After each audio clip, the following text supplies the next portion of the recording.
directly measure the amount of free radicals in the body, according to Rice University. According to 2,000 articles in the American Journal of Clinical Nutrition, there are no indirect methods of measuring oxidative stress, usually involving analysis of the byproducts of the lipid perioxidation. The article warns that all methods should, and I said should, be used with caution because of lack of accuracy and validity, or both. The more recent articles in the Methods of Molecular Biology states that kits for testing oxidative stress are increasingly available through their accuracy and validity and still under scrutiny. But that doesn't mean you shouldn't do anything. That means let's become informed about what can happen to us if we have habit change. And we're going to get into it because I'm going to give you a lot of food for thought. I'm going to give you a lot of information. When I say a lot of information, it's a lot. And I'm going to get to it. Okay, oxidants, can keep free radicals in check. So if you knew you had something running around your body, inside your body, wreaking havoc and doing all kind of stuff, if you knew you had this going on, just think of a villain running all throughout your body, just wreaking havoc on your organs, wreaking havoc on all the systems of the body. Okay, whether it was your digestive system, your pulmonary system, whether it was all of those things, wouldn't you want to do something about it? Of course you would. Okay, so that's why we stick to the science. Okay, all right. And so let's talk about this. Let's talk about antioxidants on a molecular level.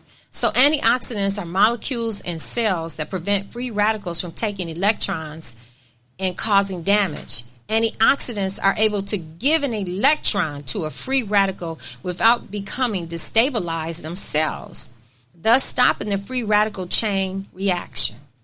You might have to listen to that part 2 or 3 times before you really get it, or even more.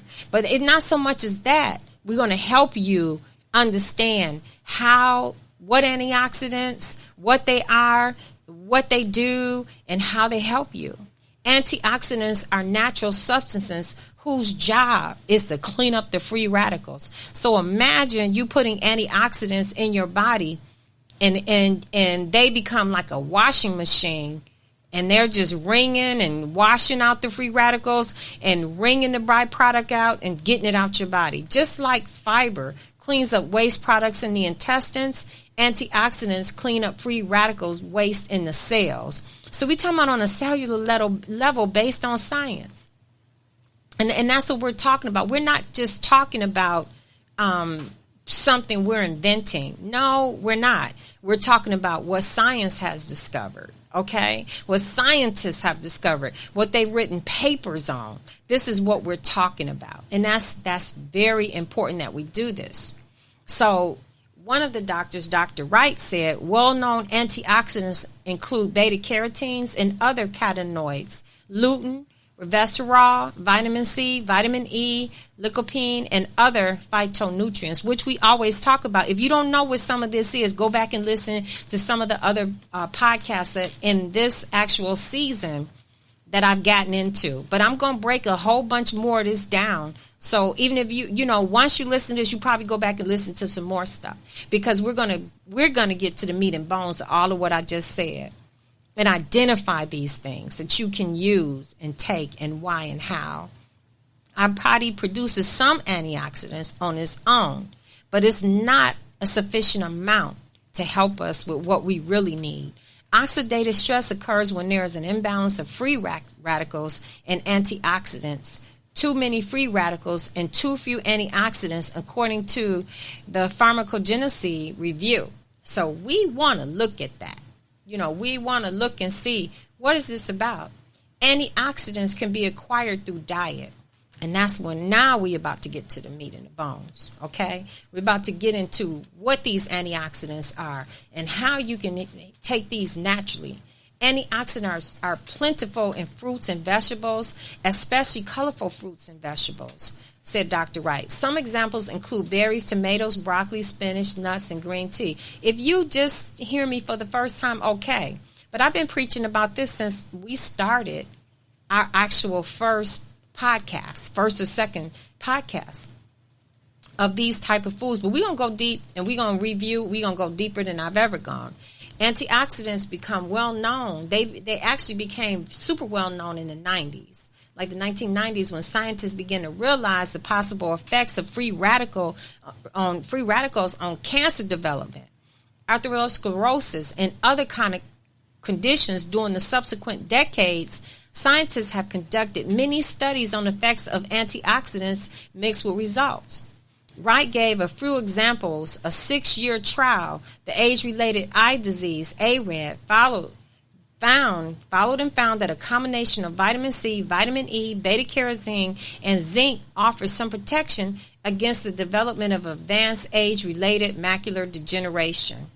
And that's something. On the other hand, Wright mentioned that a beta-carotene trial among Finnish men who were heavy smokers found an increase in lung cancer among those taking beta-carotene supplements. What's the key word? Supplements. We didn't say whole food form. We said supplements. Scientists do not, and we're going to talk about that. So just keep listening. Scientists do not completely understand the mixed results from the trials on the exact mechanism that makes antioxidants effective or ineffective against free radicals. Okay, but according to Dr. Wright, the study results suggest that it's more effective and potentially safer to get antioxidants through whole foods rather than supplements. And that's the reason why I said supplements. I didn't say whole food. So if you're going to get antioxidants, why not do it through whole foods in a natural whole food form? Okay? So we're going to go deeper so we can start talking about what those foods are. And we're going to identify what they do based on science.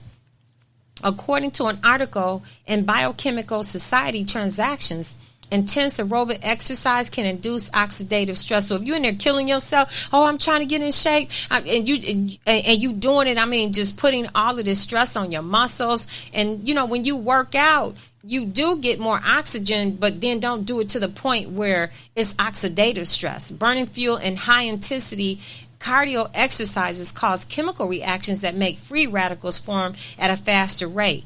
And so just think about people that say it doesn't create as much stress on my body, so I'm doing yoga.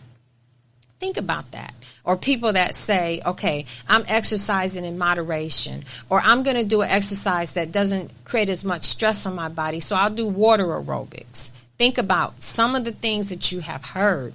This isn't an excuse to skip the gym. However, according to an article in the American Journal of Clinical Nutrition, frequent exercise training seems to reduce oxidative stress initially brought on by exercise. This is because regular physical exercises enhance oxidative defenses. So you can do it in moderation, but you do it just do it regularly and don't kill yourself. Pace yourself. Spurred by the concern that intense exercise could cause oxidative stress, several studies were conducted to look at the effects of antioxidant supplementation for athletes.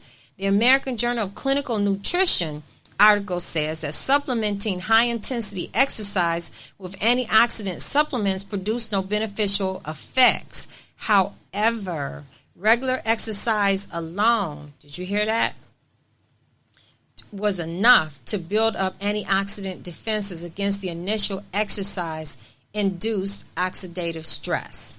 Isn't that something? Exercising regularly alone, just doing this exercising regularly, this alone was enough to build up antioxidant defenses. So say, for instance, if you decided you were going to go work out 3 days a week, 20 minutes, or you're going to stay in your home and you're going to work out 3 days a week for 20 minutes, and then you decided, well, I didn't exercise for a week, so I'm going to just do 60 minutes, and I'm going to double it up, and I'm going to really get it in, and I'm going to make up. Well, the one thing you have to remember is something that you can never get back is time itself. So if you miss those exercises, go back in and do it in moderation. Stay on the schedule you were on. Go back to your 20 minutes. You don't need to do all the other stuff. You don't need to try and kill yourself, okay? The most important thing that you can do is to take care of yourself and do everything in moderation.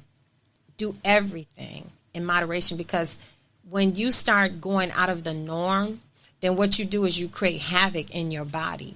Okay? And that's what you don't want to do. You want to stay within the norm. You want to take care of your body. Okay? And that's the most important thing. Okay? And that's what we're going to talk about even more when we get into what are the antioxidants. Okay? And that is something to really think about. I tell people all the time, you know, when we get into how we live, what we eat, where we are, I tell people all the time, we live in a world of toxins, which the human body was not designed to live in. If you think about it, people that live in indigenous societies and they live in the rainforest, they're more healthier than people that live in modernized countries, because they eat plant-based. They eat plant food, foods that are plant-based, and they eat that. And they live off of water-based foods, which are plants. That's what they live off. And they don't preserve their food. They don't have to. They go out and get what they want. They bring it back and they cook it. And that's what they do.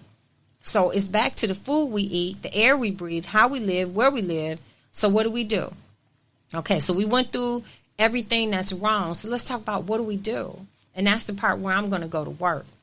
We must intentionally and mindfully make an effort at living our best lives. How do we do this? What do we do? Becoming intentional of what we eat. Are we sleeping? Are we exercising? Are we observant of our environment in terms of toxins? What are we bringing home? How does this affect our immediate environment? Are we hydrating? Are we hydrating our skin? Are we protecting our skin? As human beings age, they do not put, as we age out, we don't put as much effort into our overall appearance, but we must become more mindful of hydrating and protecting our skin. And one of the reasons, the most important reason, is our skin is the largest organ on our body. It's an organ. Moisturizing. Are we buying lotions that are designed to give us maximum hydration? Or are we buying lotions and topicals because they smell good? Now, which one are we doing? I'll be teaching you more about this as we get into our upcoming podcast about taking care of the skin inside and out. We'll be getting more into that. But right now, we're going to stay on course. And we're going to go deeper. Let's look at the nutritional side of this thing. And not only what you should eat, but also why should you eat these foods, these suggested foods that are backed by science. And relatable to the foods that we're going to talk about, they're relatable to muscle building, brain enhancing, wrinkle erasing, heart strengthening, bone protecting, immunity boosting. Hello, my men. Inflammation fighting foods you should be eating every day. Some of what we talk in some way or another, this should be incorporated into your diet. Some type of way. Go to the grocery store. Everything I'm saying, write it down and figure out a diet plan, how you want to do it. Not a diet, take that out. A lifestyle change. And if you can't figure it out, guess what I'm doing? If you can't figure it out, you know what I'm doing?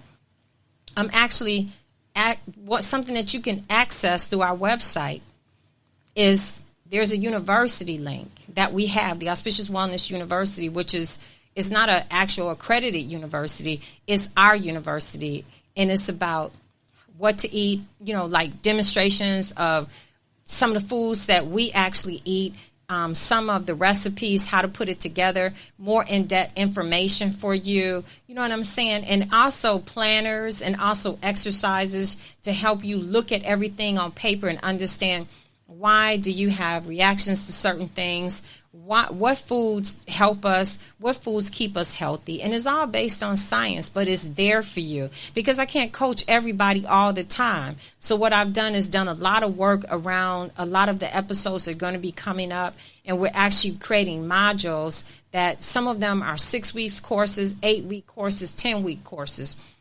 And you'll be able to find this on our Auspicious Wellness website. You'll be able to go in and look at this and say, you know what, I want to know more about what she's talking about.